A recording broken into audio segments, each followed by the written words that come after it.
There we Hello go. and welcome to Moreness-Culture. Good morning, Sil. Good morning, Beena. Good morning, Good Beena. morning, Green, and good mornings to everyone who is going to join us live and will watch us recorded later. You all are most welcome to this Moreness space, Moreness-Culture, and the Moreness-Free space Sil has created for us, where you can be, of course, not only yourself, but you can aspire to be more. It's an opportunity, whatever way you want to call it. It's a blessing, it's an opportunity, it's a possibility.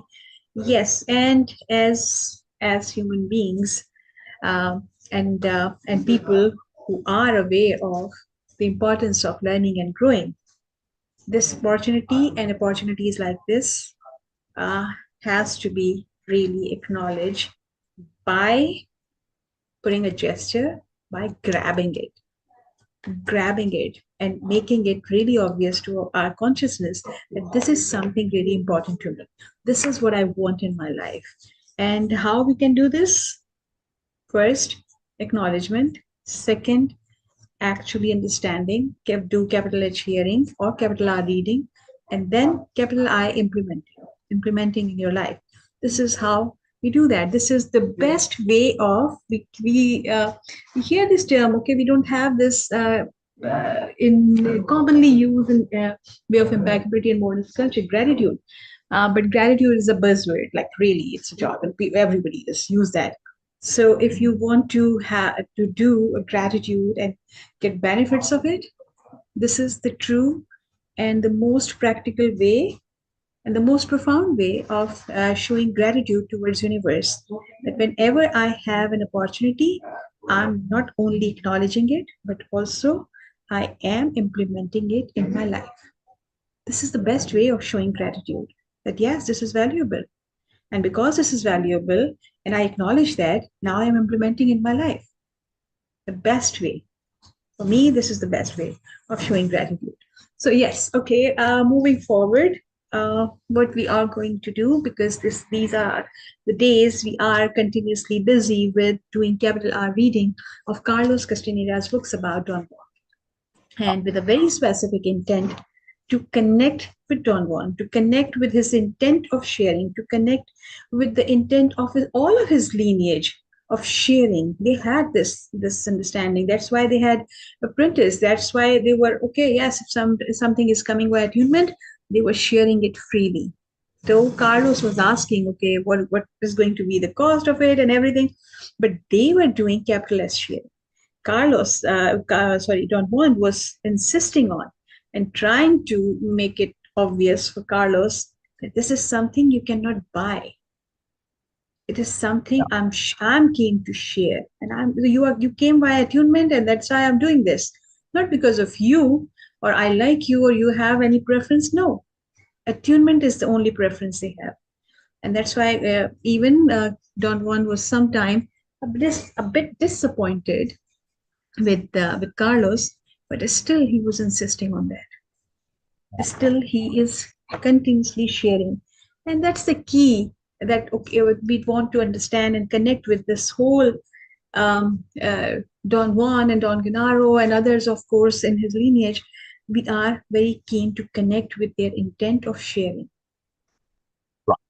This is what we want. Via Moreness-Culture. That's very Definitely. important to forget. What Beena and I are about, our lives, are sharing Moreness-Culture. And we are doing the capital R reading to demonstrate the application of one of the specifics of specifically capital R reading is a big part of Moreness-Culture. But also we are demonstrating and bringing the overall perspective of Moreness-Culture and applying this to reading and to Don Juan and to Carlos. Because there are many things like attunement that it's implied but not mentioned, the concept. It's missing from Don Juan's vocabulary, from his conceptuality, and it's a very important miss. So we're bringing extra, right? And this is very important to understand that we are doing this via the context of Moreness-Culture. Our intent, our overall intent, is not to share Don Juan necessarily. We have sub-intents when it comes to Don Juan, as in connecting with Don Juan, understanding where Don Juan's coming from, going further with Don Juan, utilizing what Don Juan is sharing, because always it's about practicality. But the key is we are communicating and sharing Mourner's culture. Not Don Juan's culture, Mourner's culture. Right? Not sorcery, not drug culture. No. Those are subcultures. We are sharing Mourner's culture. Right? And I was thinking about this, that sometimes people come and they share about their cultures. But I don't want to encourage this. Yes, I want to hear what you have to say, but understand what you are joining when you join us. You are joining into a sharing of what Mourner's culture is. And sometimes it's not, well, very often. If you're looking to understand something, immerse in what that thing is fully. And don't be saying, well, comparing it to other cultures, because the moment you start comparing, you only get kind of half. You get a watered down thing of the thing that you're trying to share. Get fully into it so that you can understand it from within, not understand it from your perspective, because that's going to be compromised. Mourner's culture, particularly because it's a different paradigm culture, it is absolutely vitally necessary to do this. So it's not helpful to say, well, my culture this, my culture that. It's not helpful. Yeah, it doesn't benefit what we are doing. You bringing your agenda to it, which is not our agenda. Yeah, and fine. You want to talk about your culture, then do your own lives. We're talking about Mourner's culture here, right? And we don't want to be comparing to other cultures. Mourner's culture is its own thing. Yeah? I think that's a very important point that needs to be stressed and emphasized. Yes? Yes. Make sense? Yes. All right. So, I just wanted to bring that to the fore because, our politeness and our courtesy and our natural focus on hearing what others say and listening to them, we give a lot of space. But sometimes when somebody's sharing inappropriately relative to the intent of what we're doing, it detracts from what we're doing. And I think we have to be a little bit firmer there to say, please, I appreciate you sharing about your culture, but it's not appropriate in our context here. Why? Because we are sharing Mourner's culture, and we are looking at Don Juan and what he does through the lens of Mourner's culture, not through the lens of that culture. Yes? We are looking to pull value, not necessarily to get a full understanding of the nuances and the details. Like sorcery, I don't need to understand sorcery here. Right? Mourner's culture, we said, well, we're just going to skip over that because Don Juan has already said this is just a sidetrack path. So why do I need to get into it? I don't need to. See? And likewise, Don Juan, and like Don Juan said, where I'm from and all that, it's not relevant. It doesn't matter. He cut Carlos off when Carlos wanted to go into those details. And it will come up later on, too, when Carlos wants to make genealogical charts and all of this. This stuff is not relevant. And we need to apply that, not just with Don Juan, but also with, people joining us and connecting to us. It doesn't matter where you're from. It doesn't matter what culture you're from. If you are here because you are interested in understanding what Mourner's culture is about. And we are discussing Don Juan through the lens of Mourner's culture. Not Don Juan in his own context. We aren't reading Carlos in its own context. We are reading it through the lens of Mourner's culture, which means it's about what is valuable and useful. The rest is irrelevant. Yeah? The rest is irrelevant. You agree, Beena, with me?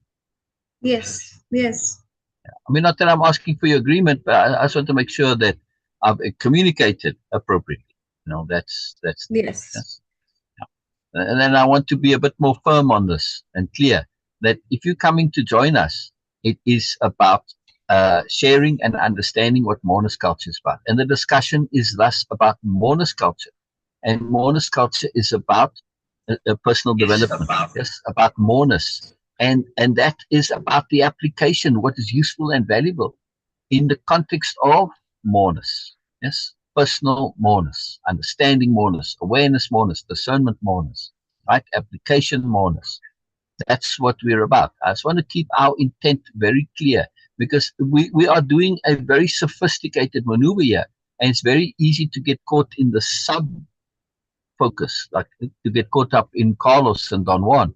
That's not what we want to get caught up in. We want to get caught up in our personal development. What is useful here? Not to understand what it says, not to remember what it says, not to be able to say, oh, Carlos is about this and Don Juan is about this. That's of no interest to us. What is of interest to us is what we can do. Yes, right, Beena? Yes.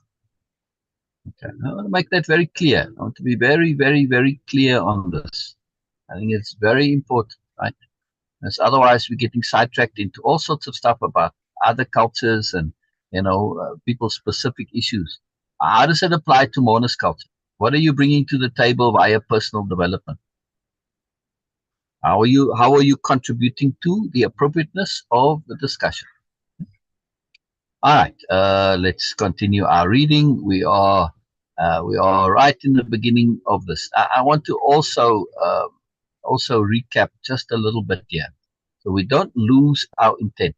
Yes, we are looking now at this book, Book 3, where Carlos is going back in time. Yeah, and he's sharing. Did I do the whole screen share or did I do just the specific? Yeah. Sorry, I was chatting and I wasn't paying attention. Yeah, there we go. All right. We are looking at Book 3, and this Book 3, right? We write here in the beginning. Let's just go to the start. Yeah, Part 1, Stopping the World. Now, Part 1 is the bulk of the book. 17 chapters comprise Part 1. Yeah, and so this Part 1 is about stopping the world. Let's not forget that. This is what Don Juan's focus is. Carlos is realizing this because he had this conversation where Don Juan said, all the techniques I taught you were techniques for stopping the world. And this is a big deal because stopping the world it changes your perception of reality. It's connecting to energy directly. It's all sorts of things to it. Stopping the world and stopping the internal dialogue, very connected, right? Very related here. So there's a lot going on here. But all of the chapters, in other words, are techniques for stopping the world. Reaffirmations from the world around us. We need to understand this because, to me, this doesn't really make sense as a technique, and we're going to see why, right? All right. Well, let's just continue reading where we're at, and you'll see what I mean. Yeah. So far, there was the rustle in the bushes and unusual anomalous sounds that came when Don Juan made a point, right? Like the Air Force jet flying low, right? He repeated the statement 3 times, and then the whole area was shaken by the roar of an Air Force jet flying low, right? He repeated the statement 3 times, and then he gets this. There, the world has just agreed with me, he said, putting his left hand to his ear. I found him very amusing. His laughter was contagious. Are you from Arizona, Don Juan? I asked in an effort to keep the conversation centered around his being my informant. You see how Carlos has got his agenda, personal control, insecurity agendas. But anyway, I'm rereading this part because this is important here. He looked at me and nodded affirmatively. His eyes seemed to be tired. I could see the white underneath his pupils. Were you born in this locality? He nodded his head again without answering me. It seemed to be an affirmative gesture, but it also seemed to be a nervous headshake of a person who is thinking. And where are you from yourself? He asked. I come from South America. I said, that's a big place. Did you come from all of it? Carlos misses the subtlety here. Right? Did you come from all of it? Don Juan is making a point that Carlos is missing. He's being polite. Yeah, he's being gentle with Carlos. But to say you're from South America, it's meaningless because do you come from all of it? No. So you see my point. It's a stupid thing to say. It doesn't make any sense. Right? That's a big place. You come from all of it. His eyes were piercing again as he looked at me. I began to explain the circumstances of my birth, but he interrupted. We're alike in this respect, he said. I live here now, but I'm really a Yaqui from Sonora. Is that so I myself come from? He did not let me. I know. You are who you are, from wherever you are, as I'm a Yaqui from Sonora. In other words, it's irrelevant. Yeah? Yeah. It's not important. This is these details. they are things which we believe have value, but they don't actually have value. Right? It's very, very important here. His eyes were very shiny and his laughter was strangely unsettling. It made me feel as if he had caught me in a lie. I experienced a peculiar sensation of guilt. I had the feeling he knew something I did not know and did not want to tell. And just call this his insecurity. Right? My strange embarrassment grew. He must have noticed it. He stood up and asked me if I wanted to go eat in a restaurant in town. Walking back to his home and then driving into town made me feel better. But I was not quite relaxed. Somehow I felt threatened, though I could not pinpoint the reason. I wanted to buy him some beer in the restaurant. All right, so before we go to this beer, why is it I somehow felt threatened, although I could not pinpoint the reason? Carlos is threatened because his formula for interacting, his supposed to, his should, has been disrupted. This is what you do when you get to know people. You find out where they're from and you find out what they do, and then you know them. This is how you get to know people. It's obvious, complete and utter rubbish, right? And first of all, Carlos can say he's from South America. He could say he's from South Asia too. Yeah? He could say he's from South Africa. How would Don Juan know? It's totally meaningless, right? Don Juan has no way to know if this is the truth or not. Therefore, it's absolutely invaluable to Don Juan. It's just something you believe, and then how you think it's valuable. You have no way to verify it, so it's useless. Furthermore, saying you're from South America, like Don said, it's a big place. Saying you're from a country, likewise, it's a big place. Saying you're from a city, likewise, is a big place. Yeah. Saying even if you come from a little town, are all the people in that little town exactly the same? It's meaningless. It doesn't tell you anything. Yeah? And Carlos is threatened because he has nothing to replace it with. So his insecurity comes. This is things that give him security, these meaningless rituals and trivialities. And he's insecure without. And that's the issue. Yes? I don't want to play that game either. That's why when people ask me, I don't want to say that. You know? Well, to say I'm from Nobelia, this actually does mean something because that's a voluntary place. And people who go to Nobelia, who are part of Nobelia, they are there because they are associating with something.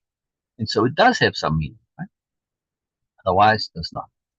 I wanted to buy him some beer in the restaurant. He said that he never drank, not even beer. I laughed to myself. Yeah, he's so condescending and so arrogant. I did not believe him. The friend who had put us in contact had told me that the old man was plastered out of his mind most of the time. He just believes his friend. He has no way again to verify this, right? There's no reason not to believe his friend, but Don Juan hasn't displayed any of that to him. I really did not mind if he was lying to me about drinking. I liked him. Well, he's an Indian. He must drink. Carlos's prejudice and bias coming out. I liked him. There was something very soothing about his person. I must have had a look of doubt on my face, for he then went on to explain that he used to drink in his youth, but one day he simply dropped it. People hardly ever realize that we can cut anything from our lives, anytime, just like that. He snapped his finger. Do you think that one can stop smoking or drinking that easily? I asked. Sure, he said with great conviction. Smoking and drinking are nothing. Nothing at all if we want to drop it. This is a very important point. I know this from personal experience, but the key here is nothing at all if we want to drop it. Yeah, personally, I would have emphasized that want a lot more, because that's the key here. Right? At that very moment, the water that was boiling in the coffee percolator made a loud perking sound. Yeah, that! Don Juan exclaimed with a shine in his eyes. The boiling water agrees with me. Then he added after a pause, a person can get agreements from everything around them. At that crucial instant, the coffee percolator made a truly obscene gurgling sound. He looked at the percolator and softly said, "Thank you," nodded his head, and then broke into a roaring laughter. I was taken aback. His laughter was a bit too loud, but I was genuinely amused by it all. My first real session with my informant ended then. He said goodbye at the door of the restaurant. I told him I had to visit some friends and that I would like to see him again at the end of the following week. When will you be home? I asked. He scrutinized me. Whenever you come, he replied. I don't know exactly when I can come. Just come then and don't worry. What if you're not in? I'll be there, he said, smiling, and walked away. A really different way of this All right, let's continue the section. I ran after him and asked him if he would mind my bringing a camera with me to take pictures of him in his house. That's out of the question, he said with a frown. What about a tape recorder? Would you mind that? I'm afraid there's no possibility of that either. I became annoyed and began to fret. I said I saw no logical reason for his refusal. Don Juan shook his head negatively. Forget it, he said forcefully. You still want to see me, and don't ever mention it again. I staged a weak final complaint. I said that pictures and recordings were indispensable to my work. He said there was only one thing that was indispensable for anything we did. He called it the spirit. All right, before we go on to the spirit here, this is a big point here. I want to just mention that when Don Juan said here, that when will you be home? Whenever you come. This is because Don Juan lives in a different world. Right? He lives in a world of attunement. He lives in a world where personal power is an issue. The same thing with getting the agreements. That is a function of Don Juan's personal power and his connectivity and his attunement. So we have to understand this in context. Carlos is not understanding this, and this is why we're bringing Moreness-Culture and specifically Way-Of-Impeccability to bear here. Right? So this is great. Yeah. So Joseph says, I have very much enjoyed participating in the readings, and we very much enjoy your participation, Joseph. Right, Beena? We love it. It's great. It's great. It's great. I feel I have participated with earnestness and honesty. Yes, absolutely. We hear you. That earnestness is very important. Earnestness is very important. I have followed and shared ideas and insight that bubbled out of me naturally to share. Of course, I realize that you are primarily talking to me with your comments. Not only to you, Joseph. I mean, the people that came on the comments on YouTube too, for instance, it was the same thing. They were bringing their environments to bear. And I want to nip this in the bud, right? Your comments have added much to what we do. And I love your comments. They're very profound. But, like the person who was sharing about this alien abduction, there wasn't really, the earnestness and the honesty wasn't there. To me, at least from my perception of reading people, I felt that the agenda of that particular individual was basically self-promotion. To say, look at me, look how radical I am, look how wild I am. All right, it's my judgment call that I'm making on this. But hey, I have lots of practice and lots of skill with assessing intent and motivation. So, yes, my comments can apply to you, Joseph, but they were more directed. And there was another person also who did something similar on YouTube. So they were more directed there. But I'm not even directing it at the individuals. It was for me and Beena, because at the time I didn't insist on the person saying, hey, how is this relevant to what we're doing? Yeah. And I want to make this clear. They were sharing their private personal culture. It's not pertinent and relevant here, right? And also, with the whole alien abduction thing, we're getting into a whole other point. Now, somebody else commented on YouTube in written comments, and their comments were related to what we were saying. And one of the things were they had a whole past, a whole culture of, being involved in stuff, a personal issue. And they said, I have to let that go. I have to shift into this new culture. And that motivated me. It really, so, yes, Joseph, I realize it can apply to you, but it wasn't stimulated by you. Right? It was those comments. And what she said, the other person was saying, yeah, I need to now get immersed in a new thing and let go of the stuff in the past. This is what Moreness-Culture is all about. Way-Of-Impeccability starts with that. It is very crucial that we are looking to replace. And I spoke about this yesterday. We aren't looking to fix things. We aren't looking to change things. And also, we are looking to share something that is a replacement.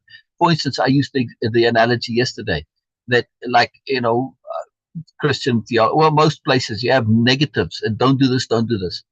You can learn to not do something, but that doesn't mean that you are able to do other things. Like if you learn not to steal, that doesn't make you kind and considerate and generous and discerning in a way. It just means you don't steal. But if you learn to be kind and courteous and considerate and all of those things and aware and look at things ethical and have integrity, there's no chance of you stealing. In other words, there's no real value to teaching the negative when you can teach the positive. And I'm not even trying to teach. I'm talking about with your children now. But sharing. Share the positive for yourself. Learn, in other words, learn the positive, and it automatically takes care of the negative. And that's my point here. That's my point with like those cultures that were coming into it. You know, the culture of psychoanalysis culture, for instance, or a culture of being in a type of a person, a kind of a person, right? Uh, like the person's past and history that were involved in stuff. And no, I got to let that go. I got to find new. So likewise, right? Whatever your culture is of like the alien abduction culture, this may or may not have value for you. But what I'm sharing, this is what the conversation is about. I feel it's valuable. And, you know, any discussion, discuss it within its own merits rather than a contrasting merit. Yeah, when we contrast, it's problematic, and because it doesn't really apply. Moreness culture is in a different paradigm, so we can't really compare. Yeah, it's not part of the superiority paradigm. And I mean, so clearly, I mean, you were on when with the guy who was talking about alien abduction. You know, he's talking about stuff that I've got power and all of this. It's all superiority stuff. You know, look how powerful I am. Look how wonderful I am. I've got all these things. I mean, it's a. I mean, really, you know, it's.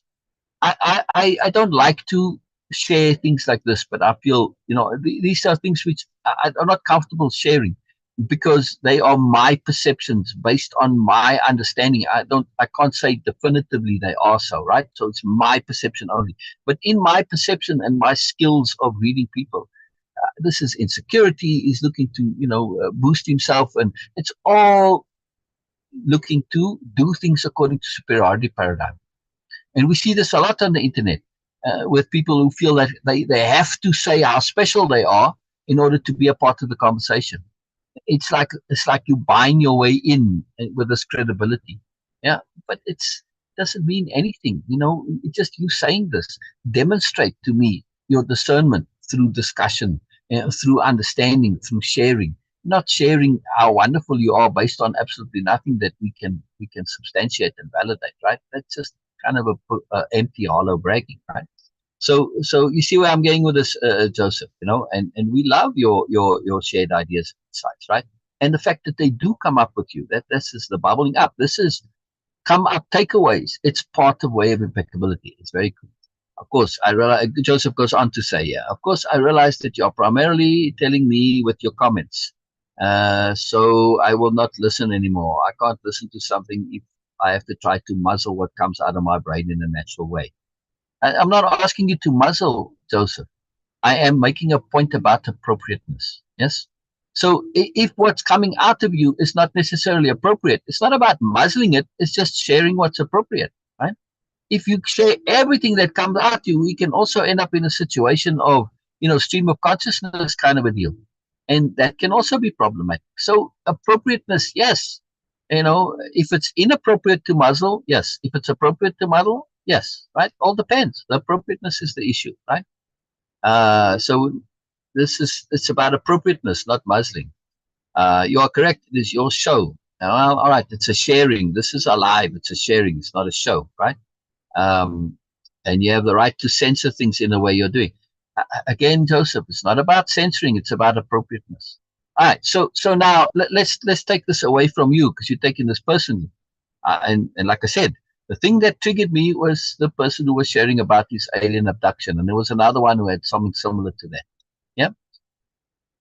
If I now say, if I the same thing, that person is sharing what's coming up with them, Joseph. How much time and energy do I give to that person and their sharing and their comment? Is what they said, was it in any way pertinent or relevant to what we were doing? You were there, Joseph. So if I were to apply appropriateness to that person, think of it for yourself. If what you're sharing is appropriate, fine. Was what they were sharing appropriate? No, it wasn't. So, you know, I'm not talking about what you're sharing. A lot of times what you're sharing is appropriate. Mostly it's appropriate. Yeah. But also we can have a theme and a pattern and we can get sidetracked on things. And I'm trying to avoid that. I want you to stay focused on what you're doing. like say, we could get into a whole long big discussions about alien abductions and all of this stuff, right? And your perception, is this an internal perception? Is this actual validity? Whatever. Lots can go there, but it's going to detract from what we're doing. Yeah, we don't have the time to be able to indulge that person's indulgences. That's that person, which is not necessarily the same for you. Don't make that mistake of assuming it's the same, right? Let's see what else here. I will only say, be assured that I made no comments just to cause problems. I know this, Joseph, and that's again, right? You assuming that this is directed at you when it isn't directed at you. My comments are directed at myself and at Beena, not at you or even the person who was with the alien abductions guy, right? They're at us to make sure that we are, when somebody comes and says inappropriately, to say, you know, hey, is this pertinent? How is this pertinent? How is this appropriate? And make sure that we get appropriate comments and that we build this culture of appropriateness in the sharing. Yes, sharing is a big part, but also we have to say we in a constraint here, right? Where we have to make some kind of a distinction between appropriateness, right? Yeah, so no, I never ever thought you were doing things to cause problems. Right? No. It seems increasingly clear to me that you really don't want your viewpoint questioned. This is absolutely not so. This is what I am after, is questioning my viewpoint, not to bring irrelevant things into it. Like, you know, well, how is the alien abduction going to be any relevant? There's no questioning here. Yes, no question. Right. So again, Joseph, absolutely, completely out of the question, right? Again, a complete misunderstanding by you. Yeah, yeah. So your whole comment here is built on misunderstanding and taking it personally. Yeah, yeah. But yeah, still, I want to end by saying I did get value from the exchanges, and I thank both of you for that. I think you mean thank, not think. Yeah. So no, please just reevaluate your entire comment and no, this is not where I'm at. Yes, I want discussion. Yes, and yes, questioning. Yes, but of course, you know how you question is also very important. If you're questioning from coming from superiority paradigm, that's not going to help because you cannot question and evaluate things from that paradigm. You have to evaluate it within this paradigm, right? And the same thing, you know, with the guy with the alien stuff. He's not contributing anything, and that was my point. But completely, his points was not valuable. And like I said, you know, isn't so much aimed at you as at him. Yeah? Well, Joseph, you do also have to be aware of what is you are communicating by appropriateness. Anybody looking at our lives and at your comments, right? Anytime we say something, you say, yes, in Native American culture. Yes, in Native American culture. We're not discussing Native American culture. Yeah, we're discussing Mourner's culture. So every time you're saying, yes, but in Native American culture, I appreciate that this is where you are coming from, but it isn't actually pertinent and relevant to a discussion on Mourner's culture. Yeah, it's a contrast. We're not looking to understand Native American culture. We're looking to understand Mourner's culture. I mean, I would have loved it if your comments were, instead of every time saying in Native American culture, this, and this, if you had said, in my understanding of Mourner's culture, this, and this, and this, that would be valuable. Yeah, because now all your comments are taking the attention onto learning another culture. There are many, many cultures in the world. All right, so Joseph, let's take this another way. Yes, I mean, I hope you're still here. Let's take this in another perspective. You are one fellow sharing about Native American culture. Yes. Now, we have very few people who comment. Many people watch, but few comment, which is kind of, you know, I would love more comments. Yes. However, imagine if we just had 10 people from around the world. Yeah. And we got a French guy, we got an Ethiopian guy, we got another South African guy, we got a Japanese guy, Indian, whatever, right? We got 10 people from different cultures. And if each of them did what you did, that, yeah, in Japanese culture, this, and that, we'd never get through our life. And yes, I love to read the comments and I want to respond to them. And every time I read all your comments and I give you as all the time that that is required, right? I give you full time. I don't cut any back on it, and neither does Beena. We give full attention to this because we are able to, because it's only you making the comments. But if everybody were commenting in a similar style to you, Moreness-Culture is going to get completely lost, and our focus would be now on lives which are about understanding different cultures. Yeah, because like samurai culture or Japanese culture, you can find many connections and relevancies. Any culture can find it to what we're talking about, right? In you know, there's always in some form or another there's overlap here, right? So that's what you were commenting on, where the similarities are or where it's connected to. But like I said, anybody from Indian subcontinent culture, you're going to find tons of similarities. Yes. And just any culture, if you look at, just like I was making the comments about Carlos's insecurity, well, people are insecure in all cultures. So you see my point, Joseph, it's fine when it's one person doing it, but it's going to be a problem if 10 people were to do it, or even 2 or 3 or 4, right, to the same degree. So it's not about questioning. I'm very happy if you question, but question within the context. Yes. That's the key. Yes, because if you question relative to superiority paradigm, there's all those assumptions of superiority paradigm, and this whole idea that I don't want to be questioned. It has absolutely no basis whatsoever. Nothing that I said in any way implies or suggests that I don't want to be questioned. That's a superiority paradigm idea. Doesn't belong here, Joseph. Sorry. Doesn't belong here. This is not part of Moreness-Culture. If you have a question, ask it. To ask a question is different as to questioning. Yes. First, if you are going to ask a question, make sure you understand what's being shared from a Moreness-Culture perspective.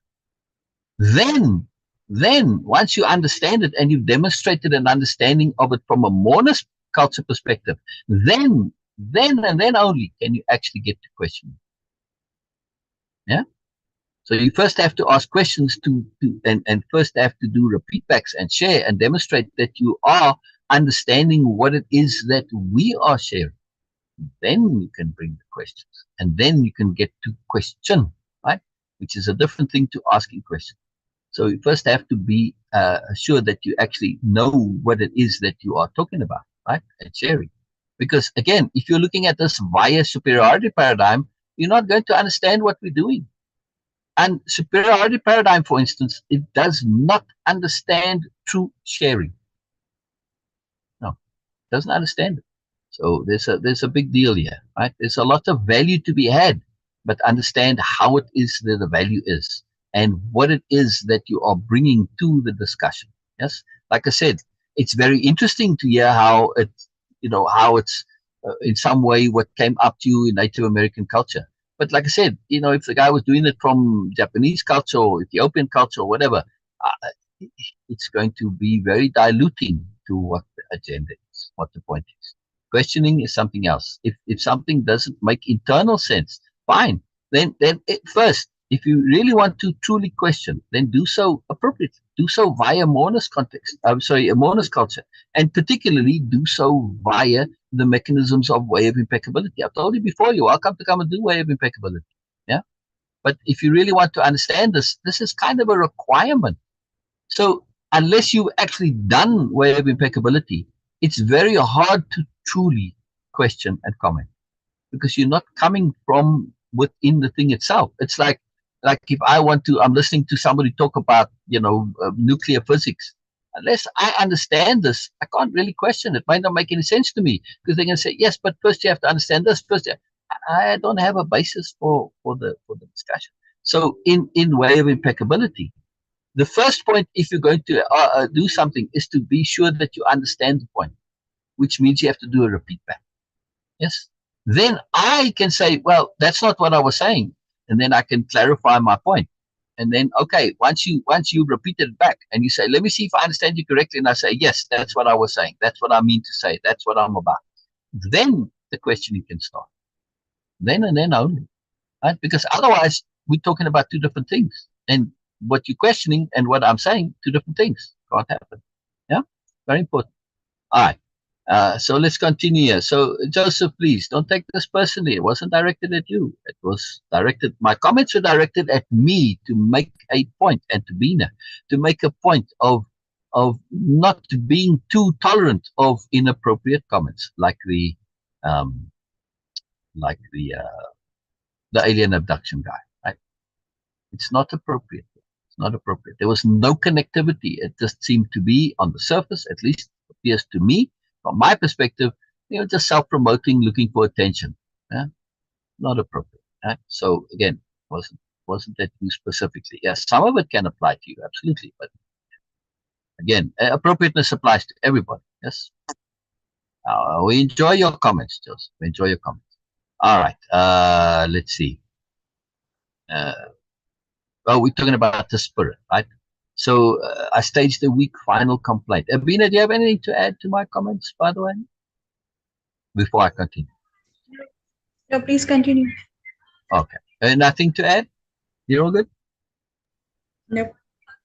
All right. Yes, I'm good. I staged a weak final complaint. I said that pictures and recordings were indispensable to my work. He said that there was only one thing which was indispensable for anything we did. He called it the spirit. One can't do without the spirit, he said. The spirit, not spirit, the spirit. Very important distinction here. And you don't have it. Worry about that and not about pictures. What do you? He interrupted me with a movement of his hand and walked backwards a few steps. Be sure to come back, he said softly and very quickly. Right. Now we about, again, relevance and pertinence. You see, Carlos wants to bring his agendas in here. But it's not appropriate. It's not pertinent and relevant. And Don Juan, he cuts it right off. And what Don Juan is doing here is what I was saying. When things come that aren't appropriate and relevant, when people are bringing things that have no business here, yeah, I have to cut it off. That's what I'm saying. This is my point, Joseph. And it was stimulated, like I said, stimulated by the guy with the alien abductions. And, it's my own fault because I am tolerant. Like you've shared many things which are fascinating, interesting, and I love it. But they actually don't really benefit us from understanding Mourner's culture. Yeah, our discussion isn't about understanding Native American culture. As interesting as that is to me personally, I have a great love for Native American culture. Let me make another point here actually while I'm on this. This is something that came up before. When I was at school and looking at things, right, and just doing all my various readings, I was very distressed at how most cultures are kind of hollow and they don't really have any depth to them. And also they don't have any moreness to them, right? And they don't have a connection to spirit or to the spirit, which is different to spirit. But you can, depending on how you use it, in what context, they can mean the same, right? But people think of spirit like their own spirit, like, being spirited, being energetic and that kind of thing. But obviously not in this context. But Native American culture does. And this appealed to me greatly as my favorite culture after all that reading. However, just because it's my favorite culture, that doesn't mean that I found the value that I wanted to, yeah? Which is why I went further, because I'm about value and usefulness. But as a culture, in general, well, North American culture, North American, Native American, yes, so, or Native North American culture. You start getting into Central and South American cultures, and it's you can end up with a very different scenario, like say, Mayan or Toltec culture. Big difference there. But again, it's not pertinent and relevant to us because we going past conventional culture, because all of conventional cultures, they're all rooted in superiority paradigm somewhere or another. Yeah, even though they may have other things. Well, for instance, let's take Japanese culture and Bushido, right? Which that Bushido culture, which influences Japanese culture, in integrity, for instance, and honesty and scrupulousness and diligence and stuff like this, and duty, all come from the Bushido culture, all very positive qualities. But there's also negatives, right? Because it leads to inappropriate obedience and stuff like this. Yeah, and you open yourself up to abuse. So understanding culture and understanding, even though there can be tremendous positivity, if it's rooted in superiority, it's a problem. Take Zen. Just look at Zen and just look at it through this lens of Mourner's culture and or the Mourner's paradigm and superiority paradigm. Look at all those titles. You got a massive, wonderful hierarchy of titles of, you this, and then you get to the next. It's all hierarchy. It's all hierarchy, status, ego. And it kind of works against what you are trying to do. Yes. So it's inappropriate. Yeah. We're looking to get rid of ego, but at the same time, you are cultivating inadvertently this hierarchy of ambition. Man, no, sorry, no good at all. So you see my point, Joseph. I'm not just being idle here, and this is the thing. See, in Mourner's culture, yes, and particularly in Way-Of-Impeccability, but there's more Mourner's culture, especially when we get to Nobelia culture. One of the absolute key components is to assume positive intent. I never doubted your positive intent, ever, Joseph. Never, ever, ever. But however, right, our intent, yes, you say, oh, I don't want to be questioned. You're doubting my integrity. You're doubting my positive intent. Not just doubting it, you flat out saying that it's not there. This is what Mourner's culture is about. It is impossible for me to be anti-being questioned. It's just impossible. But that's my point. You're looking at it via superiority paradigm. You're not looking at it from inside Mourner's culture. If you looked at it from inside Mourner's culture, you'd know that that statement is just one that cannot possibly be true. Right? Anyway, so we get to this point here. Right? It's a big point. Now, all right. So I didn't realize we're at the end of the chapter already. So now, Beena, if we go back over this chapter, right? It's about the meeting with Don Juan and the agreements from the world, right? He makes a few points here, and then he gets the agreements from the world, right? Beena, are you with me? Yes. Okay. So he calls them reaffirmations from the world around us. As Carlos's title, Don Juan calls them agreements, right? He doesn't use the word reaffirmation. It's Carlos's word, but all right. So now, and we're going over this initial meeting, and it's very interesting and all that. How is this in any way connected to stopping the world? Part 1, stopping the world. Yeah, in the introduction, Carlos talks about all these techniques. Yes, everything Don Juan says, everything I taught you, yes, is a technique for stopping the world. Yeah. Yes. Right. What techniques, Don Juan? Everything I've told you to do was a technique for stopping the world. Yeah. All right. So now Carlos has a whole chapter about this, and to me, this is not a technique. Yeah, it's not a technique really. So this chapter is a bit off. Yeah, because he's talking about something that happens when you do something. It's not a technique. Yes. All right. Don Juan said you can get agreements, but there's no specificity of how you specifically get the agreements. Yeah. Later on, we'll see they something that you don't specifically do. They come about as a consequence of your personal power, right? Not something you specifically do. Yeah. But also, they really come about as a result of attunement. Yeah. When you are saying things at the right time in the right place, and you need to get an agreement, you'll get it, because that's the appropriateness, and attunement will have guided you and prompted you to be pertinent and relevant to say the thing at that time just before the agreement comes.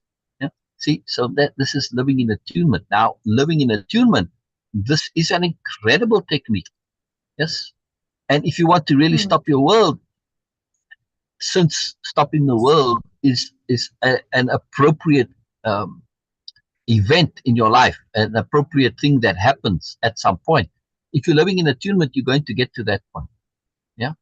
It won't necessarily make you go there directly. Yeah. It all depends on the appropriateness, because living in attunement is all about ultimate appropriateness. So when we understand this chapter, this section, this first part here, right, in the context of stopping the world, Carlos doesn't really share the actual technique. Yes. Whereas the next ones they are more specifically techniques, right? Like erasing personal history. This came up when Carlos started asking about where you're from and all of this. Right now, we're going to get to the actual technique of it, right? But this first one, it's just a bit confusing. It's more just like an introduction. There's no actual technique involved in this. Yeah. But attunement, when you take agreements from the world, they are a consequence of attunement, and they're part of attunement, right? You're paying attention to the world, and attunement is a huge topic. And we'll talk about it on the Mourner show. And I have spoken about it many times before. Right, I'll elaborate a little bit more. Attunement it's more than a technique. It is a way of living. And the very first thing with attunement is to understand that when you live in attunement, you are saying that my internal judgments, my internal decisions, what I think is good for me is limited because I don't have access to universal information. Yeah? I don't have access to universal information. So how can I personally, based on what is inside me from internally, how can I decide which way to go, what path to do? How can I do this? I'm making, when I decide what is best for me and what path to follow, I am making a determination. I'm deciding based on what I want the future to be, right? Because what I think is best for me, this is an understanding of what it is going to be in the future. I don't have access to future information. So how do I know this is actually going to be best for me? I'm guessing. At best, it's a guess, correct? I mean, fine, I can extrapolate, I can infer, I can say, well, if this and this and this, I can calculate that. But that still doesn't necessarily guarantee it is going to be best. Why? Because I'm based on limited information. Based on the information I have, it might appear to be best. And logically so, rationally so, reasonably so, based on the information I have. But my information is limited. That's the problem, right? And many times we do things and it was all yes and perfect and good, and then it doesn't work out. You see this, of course, in business. You're making sound decisions, but don't have access to full information. So you're not doing what is entirely appropriate. And if I go into my own personal history, yes, I did things from all the logical reasons. I did my homework, I was thorough, and it still turned out to be completely and utterly not, right? The thing imploded and wasn't there. Right? This is when, but in that point, I was already starting to be aware of attunement.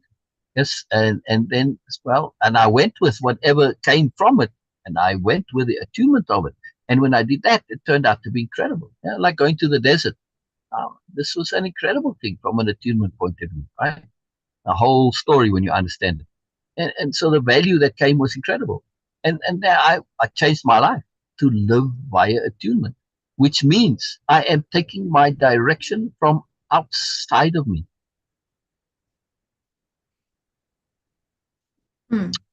Which is a very big difference to living from direction that comes from inside of you. Yeah? I am determining what is sensible. My path is being determined externally, not internally. Yeah. So part of attunement is also the conception of force of circumstance. Yeah. Sometimes force of circumstance guides you.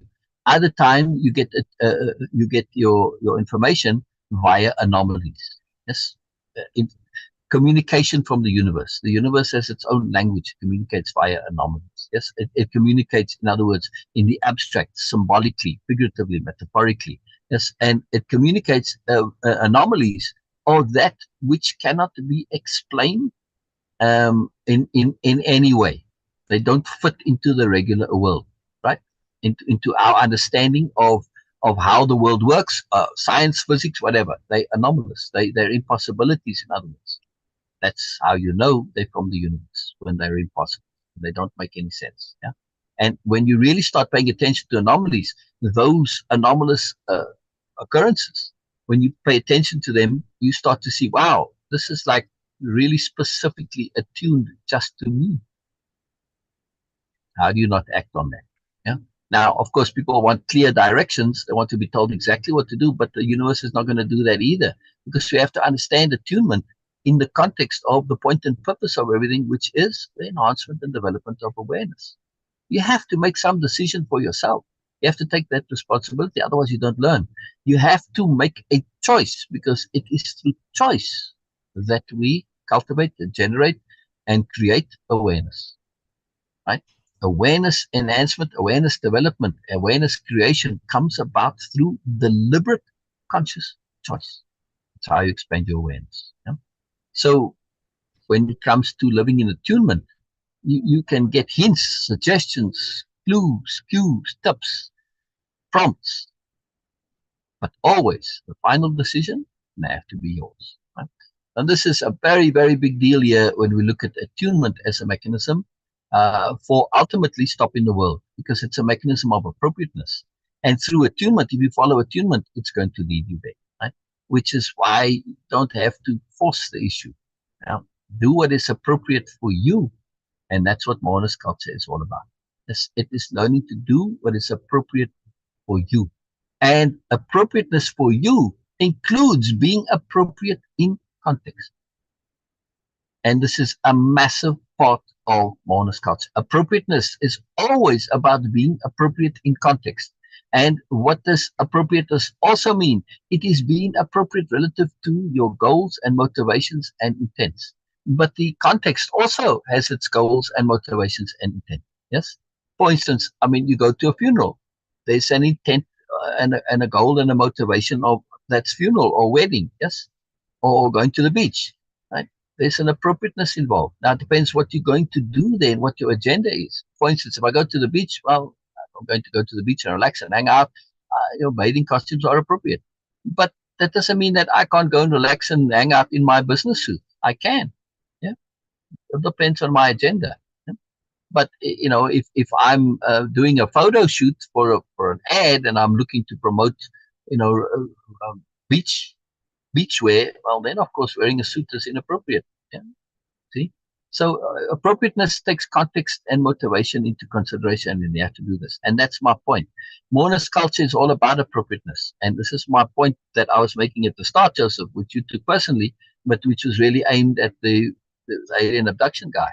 Yeah, he was sharing, but his sharing was not appropriate. Yeah, in the context of what we were doing was not appropriate. Yeah. So this is and really my comment wasn't directed at that person. It was directed at me, because they may have no idea of what is appropriate, and I didn't make the comment to say I encouraged more. Because I was actually quite curious about it. Because I'm naturally very curious. I want to know and learn, but it's inappropriate in the context of what we were doing. I should have said, how is this pertinent and relevant to the discussion, to what we are about, to understanding Moreness-Culture? How is it appropriate there? It wasn't. It didn't contribute anything whatsoever to Moreness-Culture. Right? It didn't contribute to any of the conceptions of Moreness-Culture, like discernment and awareness and understanding, or understanding impeccability, integrity, none of that, right? None of that. Right? So this was a very big deal. And again, when I look back at this chapter, if you understand this chapter 1, Carlos kind of his titling of it, reaffirmations. Yes, it's something interesting, but it's not a technique, that Don Juan taught him. However, Don Juan did say something that is pertinent, and this is completely, absolutely Moreness-Culture, right? To have a connection to spirit, right? He said there was only one thing that was indispensable for anything we did. It was called the spirit. Yeah, the spirit. In other words, it's the external understanding of spirit, which is something on its own, and we tend to want to personalize I can never pronounce this dang word. Basically, to make things human, yeah, which aren't. To humanize things. You cannot do this with spirit. Spirit is spirit. It is something that is external, independent, and different to us, and it doesn't have human qualities, right? And to have this means that you are aware of it, you are connected to it, and it is a part of your life. Right? When you say that, he said The only thing that was indispensable for anything we did. The only thing, this was spirit. Spirit is indispensable for everything we did. Spirit is the core of attunement. We are attuning to spirit, or the universe, if you want to call it this. It all depends on your language. It doesn't matter. We are attuning into a moreness, and that's the most appropriate term for something, right? To a moreness. Some call it spirit, some call it this, some call it that. Don Juan calling it spirit. But to call it a moreness is better. It is a moreness that is something that can affect our lives, can influence our lives, and makes a big difference in our lives. And when we connect to that, and we are now attuning to spirit, we are attuning to an appropriateness of being, because spirit is about moreness. Everything that comes from moreness is why it's indispensable. It's bringing moreness as a pressure, as a factor, not necessarily a pressure, but as a factor, as a force, as an energy. It's bringing this into our lives. Yes, this is very, very key. And when we understand this now we've got a different agenda. Yes, Carlos's agenda was about getting information and getting this for his studies and, getting all of that stuff. His agendas in his personal life, which are relatively petty compared to the agenda of spirit. Yeah, this doesn't matter, right? They were irrelevancies. Yes, that stuff applies elsewhere. Find some other informant whose agenda is getting money from you in being an informant, and then fine, then you can insist on having your camera and all this. Right? There's plenty of people for whom that is where they're at. This is beneficial to them. But if you shifting and you are connected to moreness in any way, like Don Juan's very obviously connected to moreness. Yeah, spirit is about moreness. We can replace this word spirit with moreness. Moreness as a force in our lives, as an influence. Yeah? Moreness as something, an entity. I try not to use the word entity because entity again implies personality and all that. A force is a much better thing. Moreness is a force, and so is spirit. Yeah?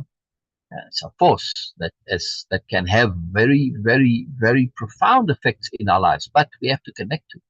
Yes, we have to attune to it. Connect is not exactly accurate. It is attune, because when you connected, you can be directly affected by things. But when you attune, this is up to you whether or not you are going to be affected. Yeah? You see what is appropriate through attunement and you behave accordingly. Always. That is the point with attunement. It is you have the choice or not. The more attuned you are, the easier it is to see how it's appropriate. Right? It's like, duh, you do it. It's very easy. Think of attunement as paddling down a river. In your kayak or your canoe or whatever. And spirit or moreness is the current of the river. Yeah. Can you just paddle to the center of the river and then go along with the current? Anybody who's actually done some paddling will know in going with the flow, it only works for a very short time. You drift off the center of the current and you end up on the sides, especially if there's any kind of a bend in things, right? You wash up on the bank, on the outside of the curve, right? That's typically what happens. You don't stay in the current. Yeah, it's quite hard to do that. Yeah, things get washed out, they get pulled back in and out and in. In order to stay in the current, you have to do that little bit of paddling. That is attunement. That little bit of positioning to keep you connected. Same with surfers when they're watching the waves. They paddle this way, they paddle this way, they go a little further out coming. They're attuning to where the waves are going to break. That's precisely what we have to do. We have to make that movement, that positioning, to put us in a place to be able to utilize the forces like a surfer, right? So they can catch the wave, right? You can't just catch the wave anywhere. Yeah? I mean, it's not appropriate. The wave isn't catchable at some points, right? It's not steep enough, and so on. So this is a very, very important point, that attunement means positioning. That is the technique. Position yourself. Now, in the context of Moreness-Culture, and particularly this book, we are going to look to attune ourselves into a place, a position where stopping the world will be easy, will happen of its own accord. Catch the wave of stopping the world. Does that make sense, Beena? Yes. Right? As an agenda, as a focus of what we're about. From our Yes. Moreness-Culture point of view, we see, wow, yes, attunement is bringing this. And from an attunement point of view, stopping the world and perceiving energy directly, this is a vital component, because otherwise our attunement is always interpretive. Yeah, we have to take those the anomalies and what spirit or Moreness is trying to communicate to us. We always have to interpret it via this particular paradigm, this particular reality. Yes, and that's whenever you're interpreting this, you lose a lot, right? You rather want to get it directly. So stopping the world allows us to attune directly without translation. Make sense? Yes. And that's valuable, is it not? Yes. Yeah. Anyway, Joseph, I hope you didn't leave after you said that and you listened to what I had to say, because we value you very much, always. You know. So I am sorry that you misunderstood what I was saying. You took it personally. It's not directed only at you. Of course, appropriateness applies to all of us. And yes, some of what I said, it applies, obviously, right? Because again, I'm saying, I'm talking to me. I was inappropriate in indulging that fellow's conversation, right? So my main point was actually at me. But yeah, you know, it's going to apply to all of us. But it wasn't specifically personally directed at you. And, you know, unfortunately, you made many misunderstandings and misassumptions there. So I hope you go back over it and listen, and you know, and we get to see you again, because we love having you here. I mean, we really like you very much and enjoy your things, right? It's a very big deal. Anyway, so but you know, things are what they are, and we have to take decisions. You know, take responsibility for our decisions, and also be aware that we can misunderstand. And this is one of the things that Way-Of-Impeccability is so potent about. RepeatBacks, they eliminate misunderstandings and make sure we're on the same page. Yeah. And that's why I was trying to say, if you really want to understand what Beena and I are sharing, you have to come at it from the inside, not from the outside. There's no way around that. No way around that. All right, we'll leave it there for today. Yes, Beena, you have anything to close, to finish with? Okay, yes, sir. We are already across the time. So thank you so much, everyone, for joining us. And we will see you guys tomorrow. No, not tomorrow, actually, on Sunday. Brilliant. On Sunday. So I'm going to say hello to Real Martha. Yeah, Real Martha and Samantha Barnes. Hello, Samantha. You know, I see you regularly, and I love that you come regularly, and it really gives me great joy. You know, because if somebody's coming regularly, it means that we are connecting in some way, and I love Yes. connection, and I love to hear back from people. It's very, very important. And so, you know, even though I was saying that, you know, hearing back is important, that's why I had great difficulty in saying what I had today, because fine, you know, I listened to the guy sharing about his alien abduction. There was no pertinence, no relevance in the end of the agenda. But also, I want to encourage the sharing, because once you encourage the sharing, from there, you can gently and gradually get into sharing appropriately. Yeah. But I don't want to discourage sharing. So, you know, share away, anybody. No matter what it is, share. Share what's of value to you. Share what's on your mind. Share what's in your heart. I mean, you know, that's why I always love Joseph's comments. You know, always, Joseph, they were coming earnestly and sincerely, coming from Joseph's heart. Very important. All right. Anyway, I just love to see you guys here. Very cool. Very cool. Oh, Brilliant. Brilliant. yes. Yes. Brilliant.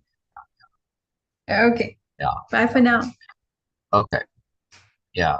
Okay. Okay. Brilliant. Bye bye. Bye bye. Bye bye, Beena also.